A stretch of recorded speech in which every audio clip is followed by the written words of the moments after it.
My name's Jeff Turner. I've printed over $1 million in U.S. banknotes, and this is how crime works. I've been called the Picasso of counterfeiting.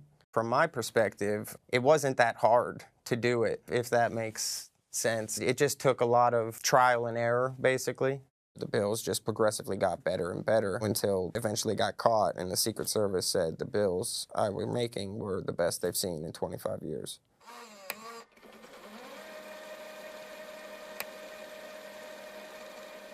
I started counterfeiting when I kind of found myself in a desperate financial situation. I wrecked a work truck, so I lost my job. And, you know, I had a newborn baby at home. The lease was up in our house. So I was just kind of, you know, in a desperate spot. I was just trying to think of some way to get my family back on their feet, you know. And counterfeiting just ended up being like the safest, easiest way. The majority of the money I printed was the 96 series $100 bill. I also counterfeited some of the 2013, the new blue notes, but really that was more of like a hobby for me, like just kind of a challenge. The longest process to start counterfeiting was making the digital files. I would say I spent 2 months of just editing these images. Really, Wikipedia has pretty high resolution photos in their stock, and I broke the image down to multiple layers. So I would have one image of just the background color. I'd jumble up the serial numbers.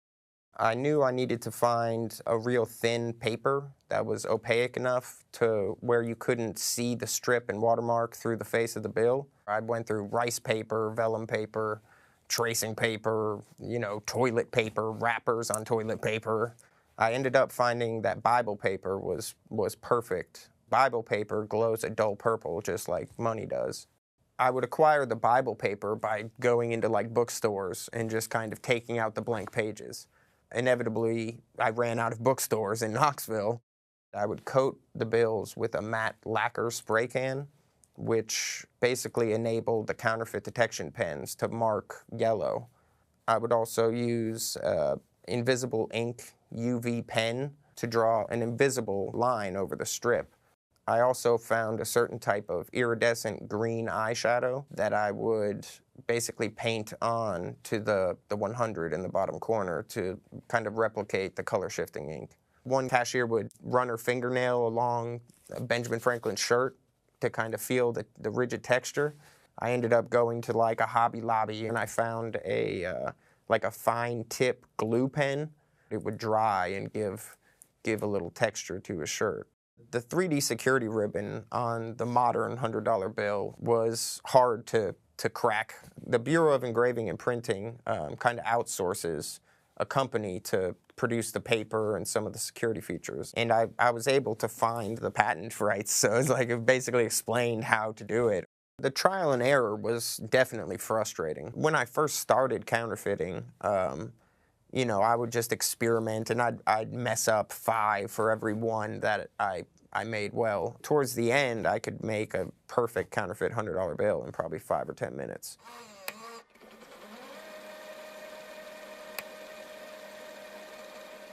I've had a few printers kind of break on me. Sometimes the paper would just get so jammed up.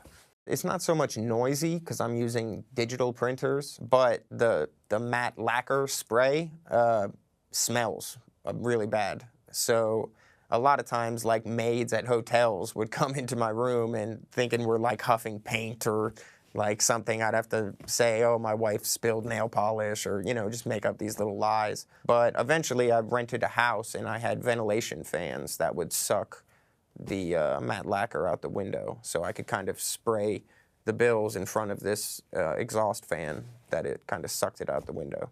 There weren't really like big stockpiles of counterfeit money. I would try to like essentially launder the money every day. You know, so I'd print maybe 2,000, 5,000 in the morning and early afternoon, and then I'd try to break all those bills before the end of the night.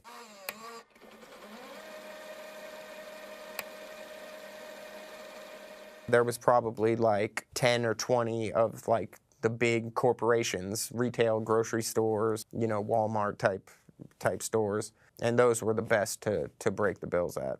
I also sold bills to people. 25 cents on the dollar was kind of the going rate. If I was breaking a bill in a store, I would try to go to female cashiers, and if I sent women in with the bills, I would tell them to go to male cashiers. When I would break a bill, I'd give them the exact coinage to kind of distract them a little bit.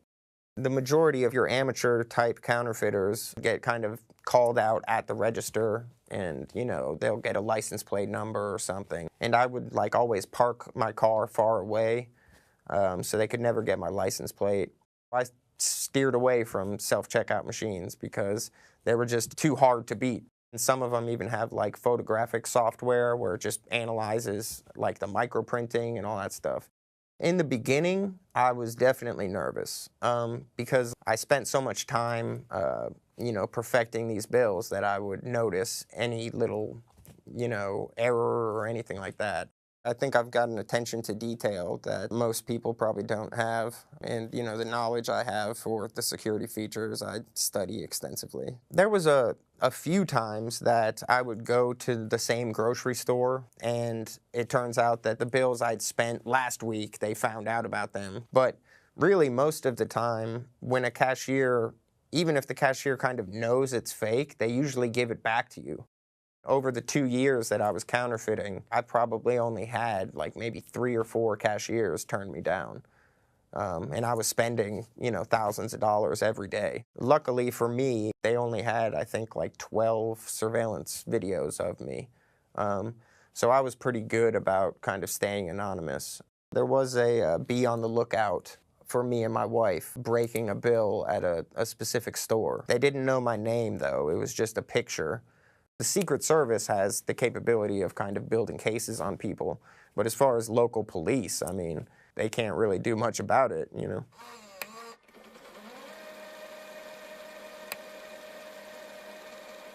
Knoxville has a lot of dealers from out of town. Basically, drugs are more expensive in Knoxville than they are in Detroit or Chicago or Cleveland or Atlanta. So a lot of people kind of go to these mid-level cities to sell their drugs because they're, you can get a brick in Detroit for $25,000 and then cut it and go sell it for, $100,000 in Knoxville. I was addicted to drugs at the time, so a lot of it was buying drugs with the bills. A few dealers I was honest with, and I would say, this is what I do, and I ended up selling some bills to a drug dealer from Cleveland. But there was a couple cases of I would buy drugs from these people with the counterfeit money, and the guy that actually ended up setting me up, I probably got him for close to $10,000 over about a month's period. And he said that it was raining one day and one of my bills got wet and the color shifting makeup smeared off. So he found out that they were fake. He was just kind of impressed and, wanted to start buying them from me. These people would drive from Knoxville up to Detroit to buy a brick of heroin, and they would mix in 5 or 10,000 of my bills when they went to their city to re-up.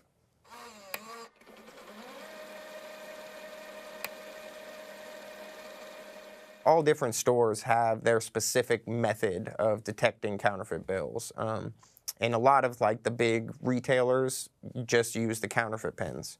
So they typically just mark the bill, and then, if it marks properly, they cash it. If someone's buying a real cheap item with a $100 bill, that's probably more reason to take a closer look at it. Looking for the strip and the watermark, holding the bill up to the light helps. Really the best way to tell if a bill's real is putting it in a bill validator. This is the more modern blue note $100 bill. If you hold the bill at a certain angle and shift it, the ink turns from a metallic green to a copper. It's used with magnetic ink. So if you fold the bill in half and set it on the table, you can actually lift it up with a neodymium magnet. There's enough magnetism to actually lift the bill up off the table. So some cashiers will scratch the shirt to feel a kind of rigid texture in the bill. The bills are printed on an intaglio press, that kind of raises the ink above the paper, which gives it a certain type of texture. Bills are really hard. There's kind of like a real crisp feeling to it. Well, yeah, there is a smell to money, and my bills, I've had a couple people, if I sprayed the matte lacquer, like too soon to spending it, you know what I mean? Like a couple people would complain of a smell. I mean, they always accepted the bills because really like every security feature that a cashier would look for, my bills had. So even if they were kind of suspicious or even brought up something like the smell, you know, they still accepted it because there was really no reason to believe it was counterfeit.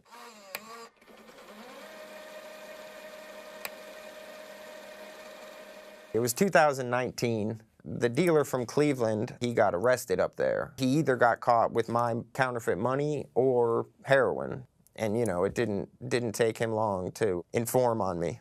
And then from there, you know, the Secret Service raided my hotel room. I was in the process of printing when they kicked the door in, so they found computers and printers, and I think I had like 6,400 in counterfeit bills that I tried to flush down the toilet. They pretty much caught me red-handed at that point.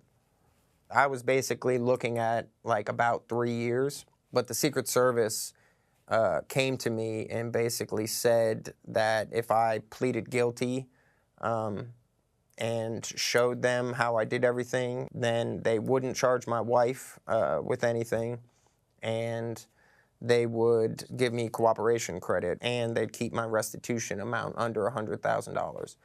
So with the cooperation, that got reduced to 10 to 16 months.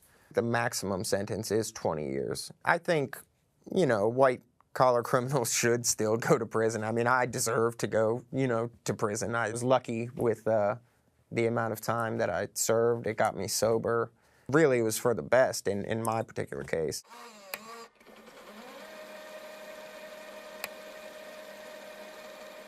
There are organizations in other countries, you know, that have taken a liking to counterfeiting. It's obviously extremely profitable. And, you know, I've heard that a lot of counterfeits come out of Lima and, you know, Medellin. I've seen some bills that I was told came from like South America, but the quality wasn't very good, I didn't think. It's criminal organizations in the drug trade. And just like from my experience, you know, people who were in the drug trade, obviously they're opportunists. You know, if there's a way to make money any other way, from my experience, you know, they'll do it. There's a supernote, they say, most likely coming out of North Korea, produced by the North Korean government, that is indistinguishable from legitimate currency. It's supposedly has not only all the security features, but all of them done pretty flawlessly.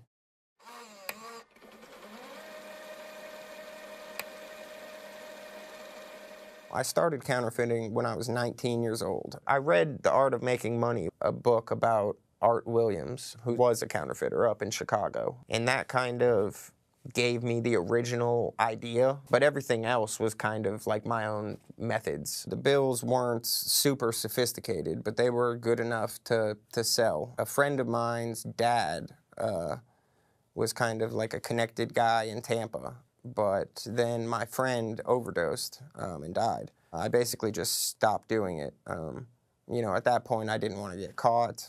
And of course, when I started up again later on, it's all because of, you know, just a desperate financial situation that kind of, you know, I was racking my brain for any ways to make quick money. I don't think, you know, there will ever be a way to prevent counterfeiting. You know, even if it goes digital, there's still ways of counterfeiting cashless. Like a person I know was counterfeiting credit cards. The $1 million or so that I had made over my career hasn't impacted the economy much, I would say. But, you know, maybe on like the local level, it might make people lose trust in cash. In fact, a lot of stores in Knoxville don't accept $100 bills anymore. They've got little signs at like Dollar Generals and certain stores that I frequented. Obviously, you know, this whole situation kind of flipped my life upside down. You know, I'm sure it wasn't easy on my kids. You know, I had to go to prison. My wife and I are now separated. So, I mean, it's been, you know, rough on all of us. Now I am the production manager at a printing and graphics company in Knoxville. So, yeah, just still printing, just not nothing illegal.